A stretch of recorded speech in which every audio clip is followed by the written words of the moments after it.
Hello, everybody. My name is Dr. Lisa Hervey, and I'm here at NC State in the Friday Institute, and I'm part of the Learning Differences team who has brought you this amazing MOOC-ED that you all have been exploring and learning with. And so one of the reasons I wanted to make this video is we just wanted to take a few minutes and talk to you about a new feature that we're actually piloting in this version of the MOOC-ED, and that you saw this week in your directions, and it's about the badging. So I wanted to just take a few minutes and explain that a little bit more. So what we know in education is that we're trying to find ways and pathways for teachers to demonstrate their competency, skills, and knowledge in other ways than just seat time. And that's sort of what this badging opportunity will do for you. It is a way for you to extend your learning beyond the course and demonstrate mastery around 3 specific topics, that being working memory, executive function, and student motivation. So first of all, let's just talk about what a badge is. Actually, what I'm going to wind up doing is I'm going to actually be sharing my screen. I'm actually doing a Google Hangout right now, but we can actually share our screen. So I'm going to switch over and share my screen with you so that you can actually see what I mean by a badge, and then I'm going to walk you through. What the badges are in the course. So first of all, let's just talk about what a digital badge is. So here's just an exchange, an email between a colleague and I. And what you'll notice is that both of us use badging in a different way. Now, he actually has used in his badges are competency-based badges. These iInnovator badges represent a year each of training that he went through. This represents an institute that he went through here at the Friday Institute. And then here was a badge that he received being as a speaker at the Florida EdTech Conference. And of course, I use just actual social media badges just to help people connect.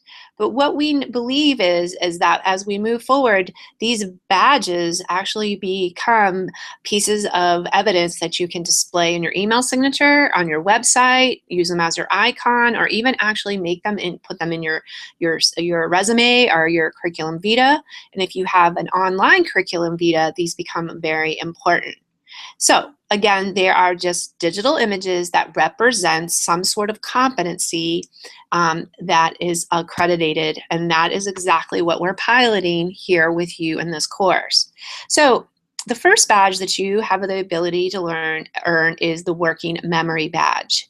Now, the Working Memory Badge is actually a stack of 5 different micro badges, or smaller portions of competencies that you earn as you go. So the idea here is that in this course, if you are absolutely encouraged to complete just one of these badges. But if you were to actually complete and get authenticated on all 5 of these badges, then you would get what we call a super badge, or you would get the Working Memory Badge, or we call this a stack. Now, the fun thing is that if you just decided to just do the Demonstrating Understanding badge, you would receive this green badge right here. You would receive that particular badge. What's also important to understand is that we know that we probably give you enough information within this course for you to complete the Demonstrate Understanding badge for working memory and executive function and student motivation. But that we really want you then to take the information from the course and go ahead and take that on into your class and actually apply it. And we are going to keep this course open so that you can continue to work on these badges. So let me just say that one more time.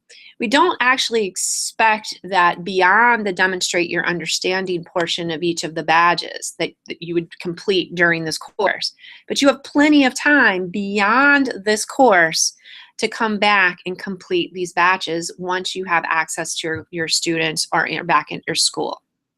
So let's just say that you decided that you were going to go for your Demonstrate Understanding badge.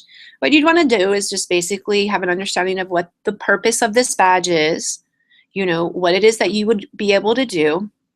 We do provide you some extra resources beyond the course itself. And then what we actually do is we ask you to make a submission where you are actually answering these questions. Okay, so the things are here is the questions you would be answering are: what is working memory? You would submit a response. What resources were most helpful? You would submit your response. You would provide a reflection. You would submit your response, actually right here.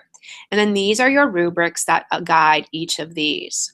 So it's really just learning, showing your understanding and competency, submitting your evidence that will be evaluated by our reviewers.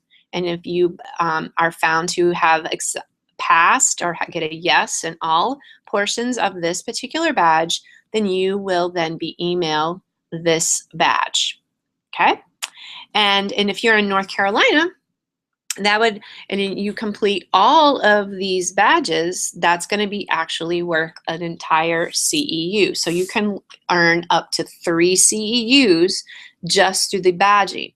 You're already going to be getting 2 CEUs from this course as it is, but you have now the opportunity. So to recap, working badges are just a way to demonstrate your competency and a skill beyond seat hours.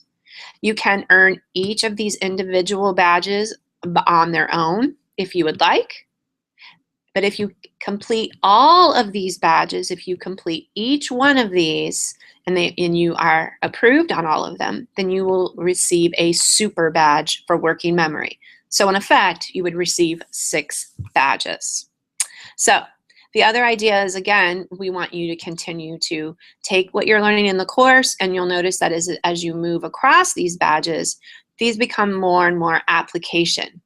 So we're going to be answering some questions, but then you're going to be actually having to work with a student and get some student artifacts and some other things that will help us know that you actually did this work. So I hope that helps. I hope that you're encouraged to try some of these badges out. And again, remember, you don't have to complete all of these badges while you're in the course. You are certainly welcome to continue to work on them after the course is technically over. And we just would like to, get your feedback in the final eval. And we just encourage you to try one of them and let us know what you think. And we're certainly excited that you are going to be some of the first teachers that are going to be offered and in the ability to earn these learning differences badges for working memory, executive function, and student motivation. I hope that helps. Take care.